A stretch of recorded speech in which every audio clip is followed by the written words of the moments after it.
오늘은 1년에 한 번 어린이 주일로 예배를 드리는 주일입니다. 이 어린이 주일을 맞이하면서 하나님의 전에 나와 예배하는 우리 모든 믿음의 가족들, 또한 우리 믿음의 가족들의 가정 속에 있는 예쁜 어린이들이 하나님의 사람들로 귀하게 자라가는 복된 은혜가 있기를 우리 주님의 이름으로 축원합니다. 20세기의 최고의 발견이 무엇인가? 여기에 관해서 많은 사람들은 바로 어린이의 발견이라 그렇게 말하고 있습니다. 20세기 어린이의 발견은 그 나라의 미래를 보장해 준다고 말하게 되어지죠. 오늘 어린이 주일을 맞이하면서 천국에서 큰 사람이라는 주제를 가지고 말씀을 나누고자 합니다. 저를 한번 따라해 주시면 감사하겠습니다. 천국에서 큰 사람. 한 번 더 하겠습니다. 천국에서 큰 사람. 바라옵기는 오늘 이 자리에 계신 우리 모든 성도들이 이 땅에서도 존귀하고 큰 사람으로, 자랑스러운 사람으로 삶을 살아가야 하겠지만 하나님의 나라 천국에서 큰 사람들이 되시기를 우리 주님의 이름으로 축원합니다. 오늘 본문 말씀에 보면 예수님의 제자들이 예수님께 질문을 하게 되어집니다. 선생님, 천국에서는 누가 가장 큰 사람입니까? 천국에서는 어떤 사람이 가장 큰 사람입니까? 질문을 하게 되어집니다. 이 질문은 아주 의미가 있는 질문이라 그렇게 말할 수 있을 것입니다. 많은 사람들은 이 세상에서 큰 사람이 되기를 원합니다. 이 세상에서 위대한 사람이 되기를 원합니다. 이 세상에서 자랑스러운 사람이 되기를 원합니다. 그것도 의미 있고 가치 있는 모습이지만 정말 의미 있고 가치 있는 모습은 하나님의 나라 천국에서 큰 사람이 되고 자랑스러운 사람이 되고 면류관의 주인공이 되어지는 사람인 줄로 믿습니다. 누가 큰 사람입니까? 질문을 했을 때 이 질문을 받게 되어진 예수님께서 오늘 본문 3절과 4절에서 이렇게 대답을 하고 있습니다. 같이 한번 읽어보겠습니다. 시작. 이러시되 진실로 너희에게 이르노니 너희가 돌이켜 어린 아이들과 같이 되지 아니하면 결단코 천국에 들어가지 못하리라. 그러므로 누구든지 이 어린 아이와 같이 아멘. 예수님께서 말씀하시기를 한 어린 아이를 세우고 바로 이 아이와 같은 사람이 천국에서 큰 자니라 라고 말씀하고 있습니다. 이 아이와 같은 사람이 천국에서 큰 사람이라고 말하고 있는데 과연 이 아이, 이 어린 아이는 어떤 사람일까? 왜 예수님께서는 어린 아이를 제자들 앞에 모델로 세우면서 이 어린 아이와 같은 사람이 천국에 들어갈 수 있고 또한 천국에서 큰 사람이라고 말씀하고 있을까? 저는 어린 아이의 일반적인 특성을 중심으로 해서 오늘 우리를 향하여 말씀하시는 주님의 음성을 받고자 합니다. 과연 어린 아이를 통해서 천국에서 큰 자라고 하는 이 말씀의 영적인 교훈이 무엇일까? 세 가지 측면에서 말씀을 나누고자 하는데, 제일 먼저 발견할 수 있는 것은 어린이에게 발견하는 신뢰성과 의존성이라고 말할 수 있습니다. 바로 어린이는 자기 부모에 대하여 전적으로 신뢰하고 의존하는 경향이 매우 강함을 자녀를 키워보신 분들은 다 느끼게 되어질 것입니다. 그냥 적당하게 부모님을 의존하고 신뢰하는 것이 아닙니다. 아주 강하게 전적으로 부모를 의존하고 신뢰하는 모습을 우리는 어린이를 통해서 확인할 수가 있습니다. 가식적으로 신뢰하거나 의존하지도 않습니다. 이중적으로 신뢰하거나 의존하지도 않습니다. 부분적으로 신뢰하거나 의존하지도 않습니다. 완전히 신뢰하고 전폭적으로 의존하는 어린이의 모습을 우리가 보게 되어집니다. 그렇습니다. 전적으로 신뢰하고 의존하게 되어지는 이 어린이의 의존성과 신뢰성, 바로 이와 같은 모습이 우리의 주가 되시고 우리의 아버지가 되시는 하나님 앞에 의존하는 사람, 예수 그리스도를 신뢰하는 사람이 되어질 때 그 사람이 천국의 주인공이 되어지고 그 사람이 천국에서 큰 사람이 되어진다라는 말씀입니다. 삼위일체 되시는 하나님을 전적으로 신뢰하고 의존하며 사는 사람이 천국의 주인공이 되어지고 천국에서 큰 자로 인정받을 수가 있다라는 말씀입니다. 저는 세 아이를 키웠습니다. 세 아이를 키우는 가운데 아이들이 부모님을 의존하고 신뢰하는 것을 많이 경험한 바가 있습니다. 오늘 우리 막내가 우리 교회에 왔는데 이 아이가 4살 때로 기억이 되어집니다.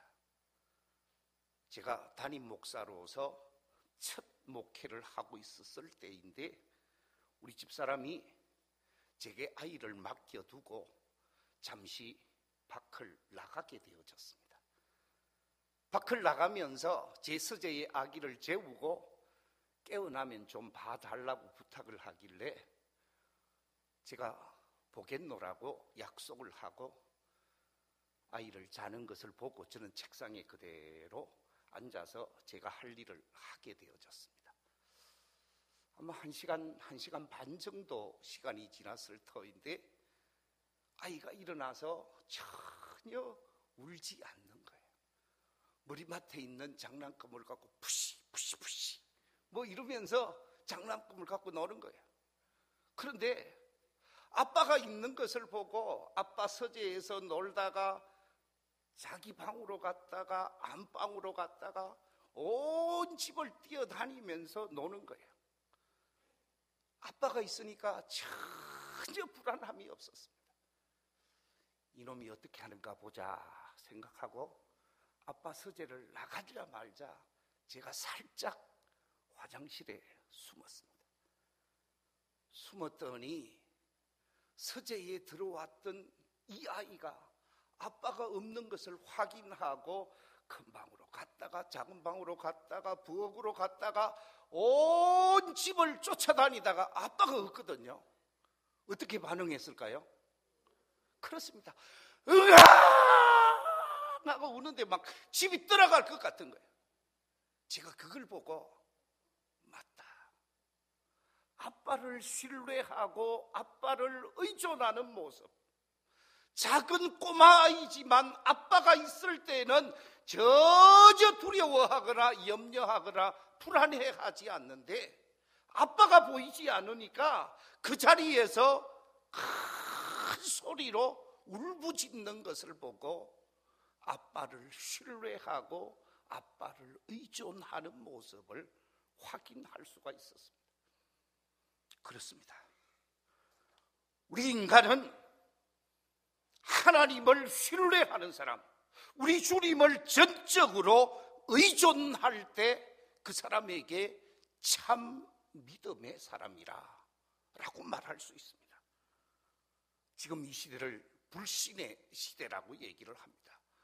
불확실성의 시대라고 말합니다. 이와 같은 시대 속에서 우리 그리스도인들이 반드시 가져야 하는 것은 여호와 하나님을 믿는 온전한 믿음이요, 예수 그리스도를 온전히 믿고 의지하는 참 믿음의 사람이 되어지는 것, 그것이 우리에게 가장 중요한 모습이라는 것입니다. 삼위일체 되시는 하나님을 온전히 믿고 신뢰하는 신뢰성과 의존성이 있는 사람, 그가 천국에 들어갈 수 있고 그가 천국에서 큰 자임을 오늘 본문은 우리에게 말씀해 주고 있습니다. 마태복음 8장에 보면 한 백부장에 관한 믿음을 우리 주님께서 극찬하시는 모습이 나타나고 있습니다.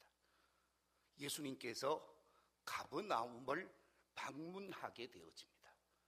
가버나움을 방문하게 되어진 예수님이 가버나움을 방문하게 되어지자 가버나움의 백부장이 예수님을 맞이하게 되어집니다. 이 백부장은 가버나움 성에서 최고의 권력을 가지고 있는 사람 가운데 한 사람이었습니다. 세상의 모든 사람이 그를 향하여 엎드려 절할 수 있는 대단한 권력을 가지고 있는 사람이었습니다. 그런가 하면 예수님은 갈릴리 나사렛 시골 출신으로서 누구도 알아주지 않는 사람이었습니다.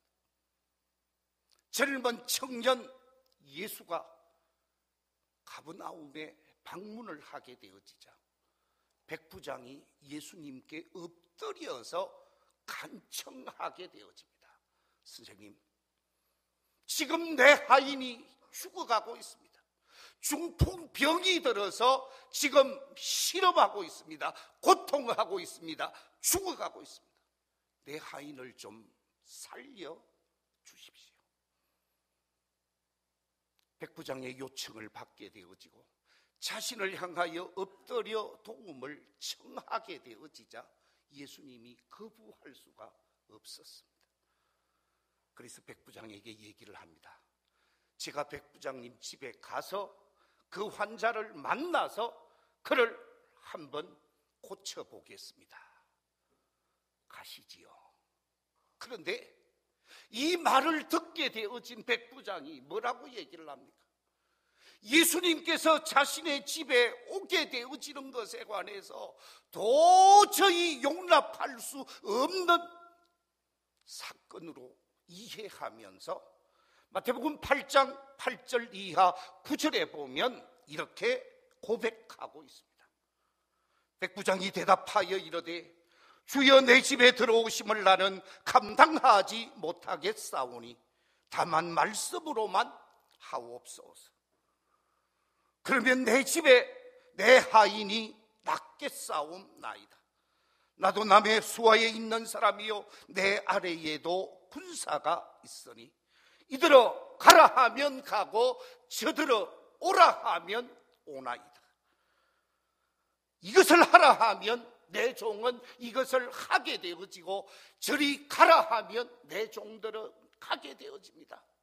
그러면서 자신이 한 사람의 지휘관으로서 자신의 명령에 온전히 복종하는 자신의 수하의 사람들을 예로 들면서 다만 말씀으로만 하옵소서. 그러면 내 하인이 낫겠습니다. 고백을 하게 되어집니다. 이 같은 고백을 하긴 하게 되어진 예수님께서는 예수님의 말씀을 전적으로 믿고 신뢰하고 있는 이 백부장의 믿음을 보시고 하시는 마지막 한마디 말씀이 있습니다. 네 믿음대로 될지어다. 네 믿음대로 될지어다. 그 말씀이 주어짐과 동시에 그 아이는 낫게 되어지는 놀라운 역사를 체험하게 되었다고 성경은 우리에게 말씀해 주고 있습니다. 그렇습니다. 우리가 주님의 말씀을 전적으로 신뢰하고 주님의 말씀을 믿고 의지하게 되어질 때 그 사람을 우리는 믿음의 사람이라고 말하는 줄로 믿습니다. 바로 이 자리에 계신 우리 모든 성도들이 흔들리지 않는 믿음, 요동치지 않는 신실한 믿음의 사람이 되어지는, 그래서 천국에서 큰 자가 되어지는 복된 역사가 있기를 우리 주님의 이름으로 축원합니다. 구소련에서 있었던 사건입니다. 당시 공산당들은 예수 그리스도를 믿는 믿음의 사람들을 탄압하고 박해하면서 말을 듣지 않으면 유배를 보내게 되어지는데, 정말 살기 힘드는, 살기가 정말 어려운 저 시베리아로 유배를 보내게 되어졌다고 합니다. 예수 믿는 사람들을 시베리아로 유배를 보내는 가운데 예수를 믿지 못하게 하니까 예수를 믿어야 할 사람들이 엄밀한 장소에 모여서 하나님을 예배하고 경배하며 기도하는 시간을 갖게 되어집니다. 어느 날이었습니다. 소련 공산당 몰래 엄밀한 창고 속에서 예배를 드리게 되어지는데, 갑작스럽게 공산당이 몰려들었습니다. 각자가 총을 가지고 문을 박차고 예배당이 아닌 창고로 들어오게 되어졌습니다. 예배의 현장에서 그 속에 있었던 약 70여 명이 발각이 되어졌습니다. 위기가 찾아왔습니다. 누구도 하나 숨소리도 내지 못하는 상황이 되어졌습니다. 이때 지도자로 보이는 소련군 관부가 모든 성도들 앞에서 소리를 치기 시작합니다. 혹시 이 중에 예수를 믿지 않을 사람은 지금 당장 용서해 줄 테니 밖으로 나가라. 그러면 용서하겠다. 이 말이 떨어짐과 동시에 대여섯 명이 예수를 믿지 않겠다고 얘기를 하고 나가게 되어졌습니다. 시간이 조금 지났습니다. 또다시 간부가 외치기 시작합니다. 한 번 더 기회를 주겠다. 만약에 지금 이 시간에 나가지 않는 사람은 너 나를 막론하고 다 이 자리에서 체포해서 시베리아로 보내겠다 얘기를 했습니다. 그러자 각자가 자기 앉은 자리에서 무릎을 꿇고 두 손을 모으고 기도하는 사람들이 생각이 납니다. 나가는 사람은 없고 다 두 손 모아 하나님 앞에 기도하기 시작합니다. 여기서도 기도하고 저기서도 기도하고 주변에서 완전히 기도의 도가니가 되어집니다.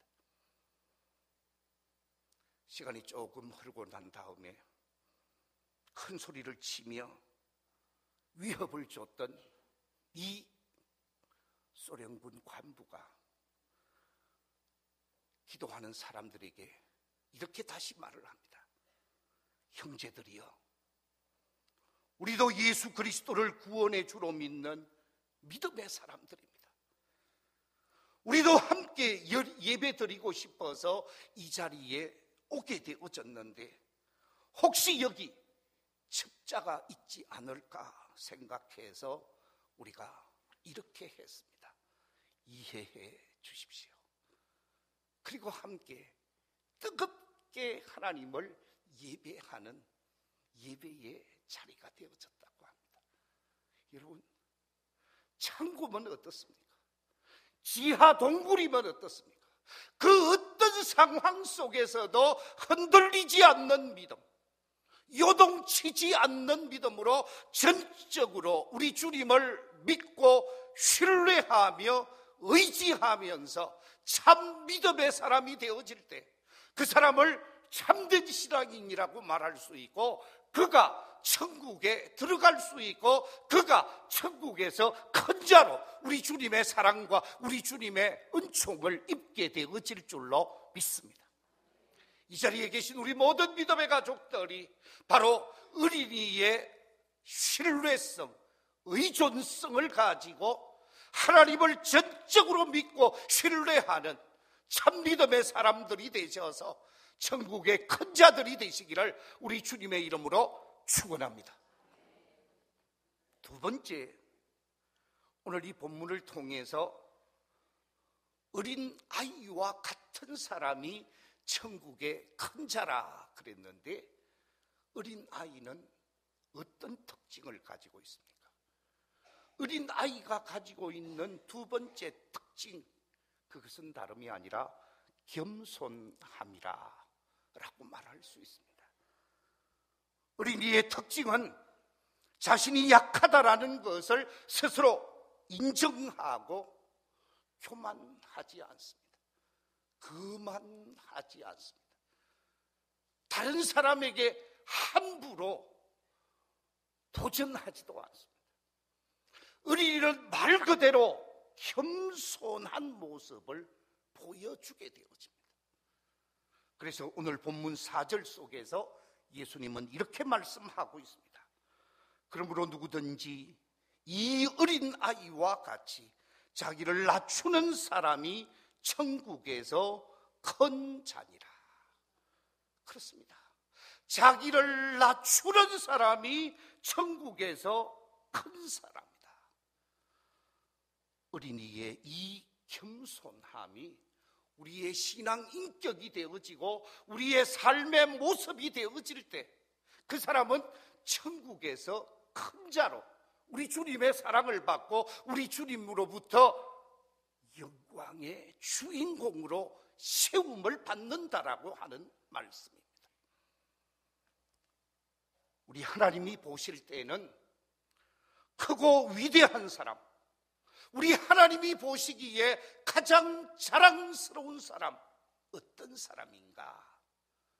세상에서 왕으로, 세상에서 힘으로, 세상에서 능력으로 큰 소리 친 사람이 우리 하나님께서 큰 사람으로 보실까? 그렇지 않다라는 거예요.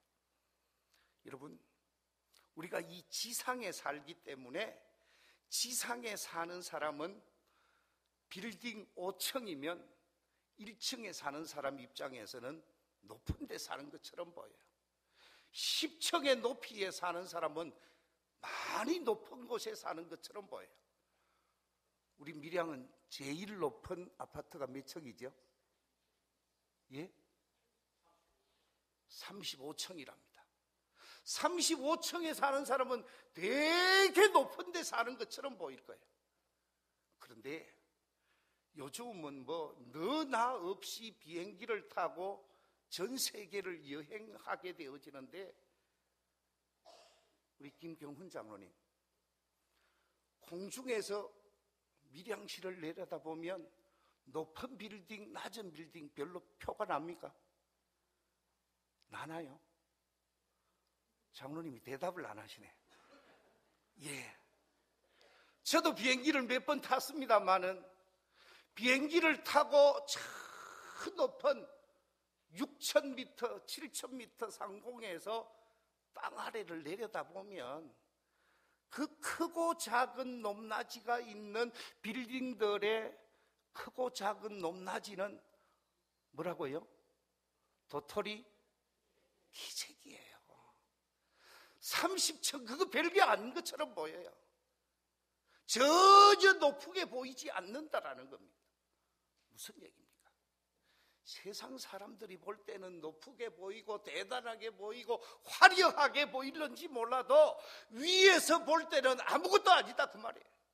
우리 주님이 보실 때 큰 소리치고 대단한 능력을 가지고 있고 대단한 힘을 가지고 있는 사람들이 대단한 것처럼 보일지 모르지만 우리 주님이 보실 때, 하나님께서 보실 때에는 그거 아무것도 아니다라는 거예요.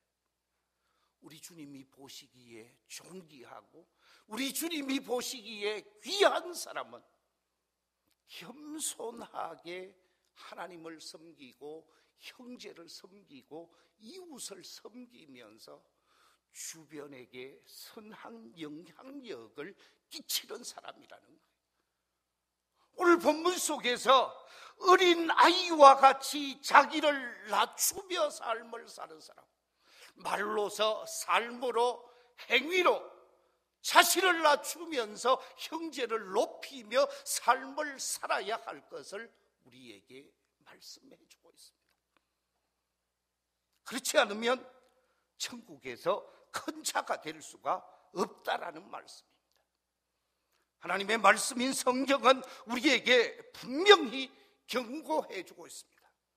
잠언 16장 18절 속에서 교만은 패망의 선봉이요 그만한 마음은 넘어짐의 앞잡이라고 말하고 있습니다.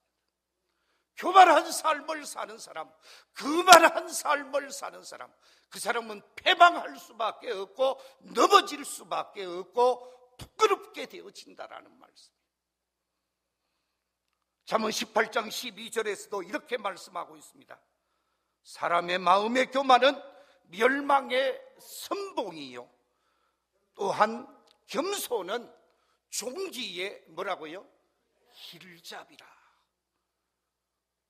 교만한 삶을 사는 사람에게는 우리 주님으로부터 버림받을 수 있지만 겸손하게 삶을 사는 그 사람은 존귀하게 되어질 수가 있다고 말씀하고 있습니다.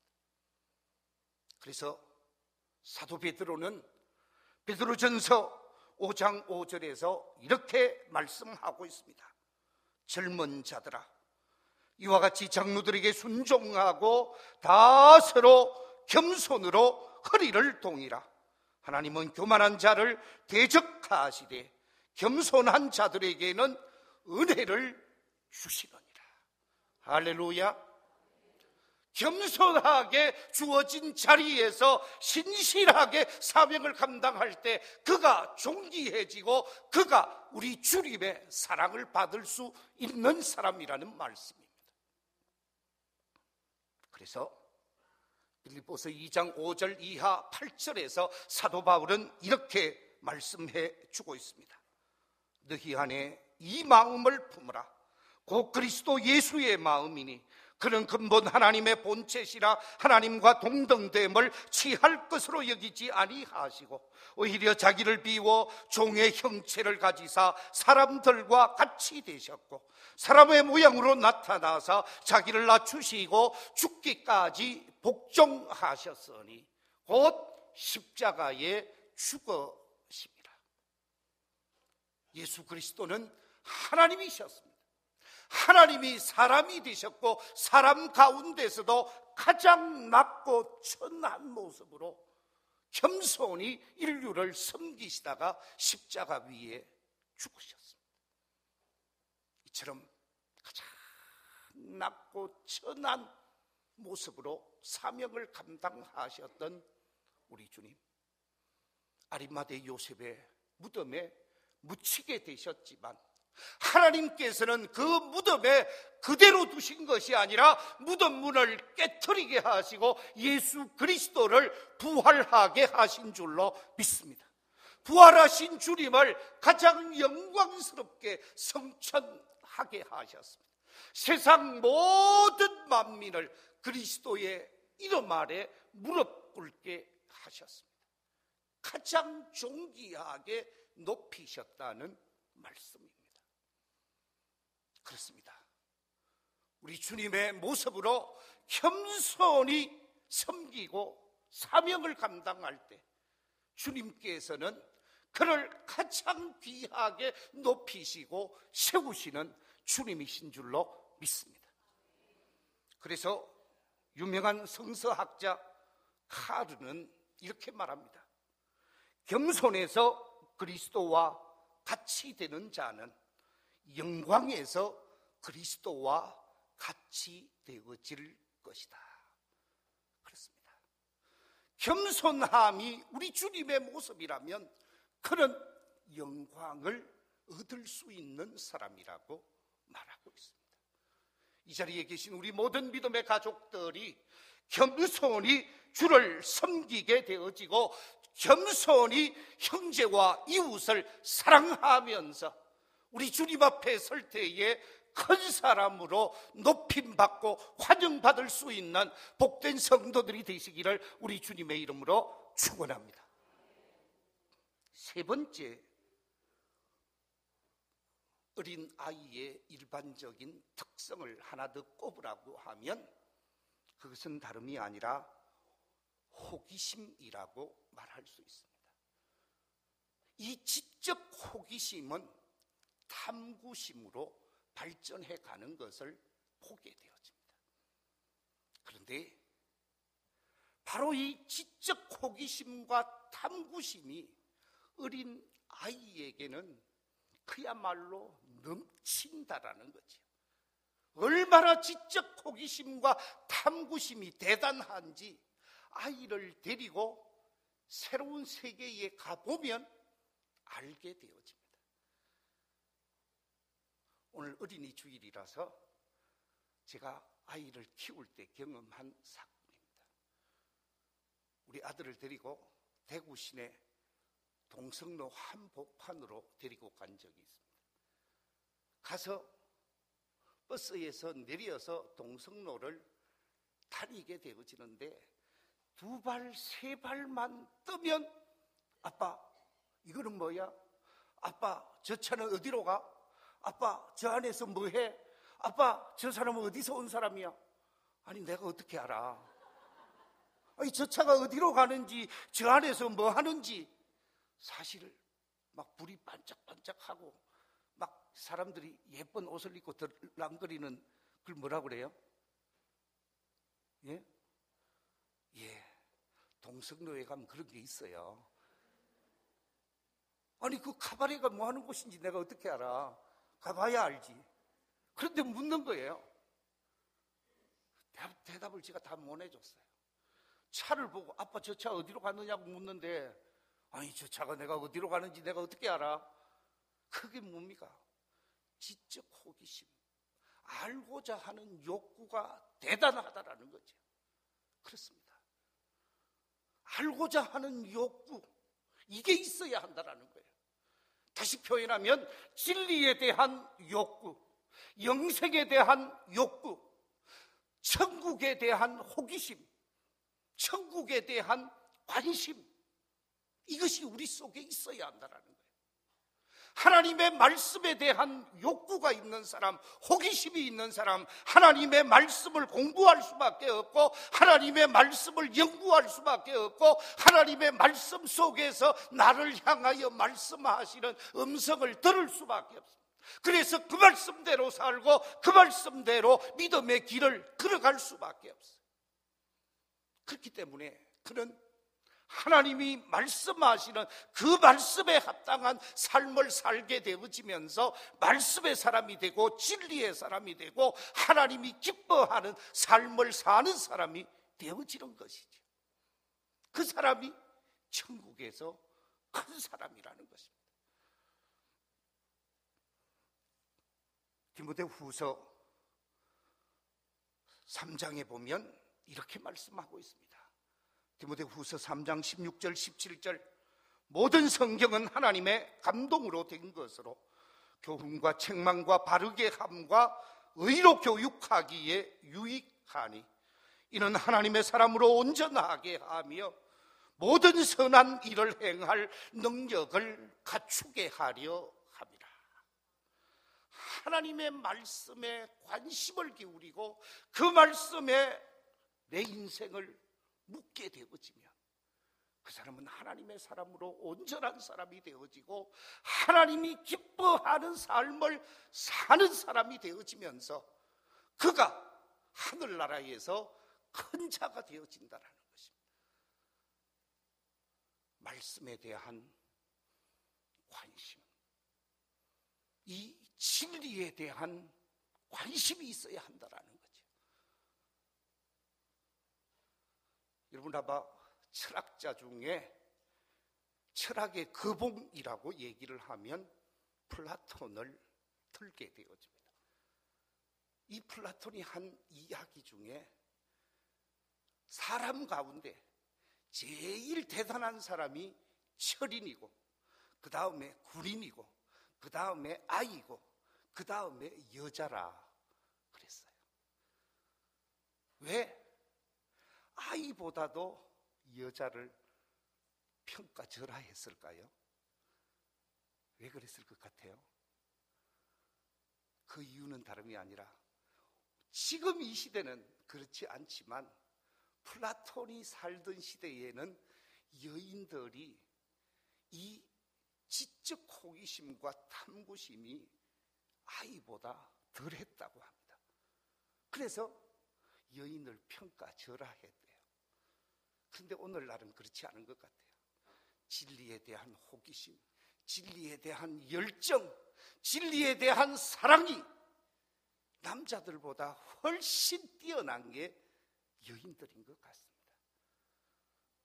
어린이가 가지고 있었던 이 귀한 모습, 진리에 대한 호기심과 탐구심, 그래서 진리를 알고 진리를 체득하고 진리가 내 삶의 중심이 되어지면서 주님이 기뻐하고 주님이 원하는 삶을 살게 되어질 때 우리는 이 땅에서도 존귀한 자로 의미 있는 인생을 살 것이요, 죽음의 문을 활짝 열고 영광의 그 나라에 가게 되어지면 그 나라에서도 우리 주님으로부터 환영받는 사람, 우리 주님께로부터 면류관의 주인공이 되어지면서 천국에서 큰 자가 되어질 줄로 믿습니다. 우리 교회에 속한 모든 믿음의 가족들, 바로 어린이가 가지고 있었던 이 세 가지 중요한 특성, 바로 신뢰성과 의존성, 그리고 겸손함, 그리고 진리에 대한 호기심, 탐구심이 우리의 신앙 인격이 되어지고 우리의 신앙 요소가 되어져서 진정 그 나라 천국에 가서 우리 주께로부터 높임받고 환영받고 영접받으며 사랑받을 수 있는 복 있는 성도들이 되시기를 우리 주님의 이름으로 축원합니다. 기도하겠습니다. 하나님 아버지,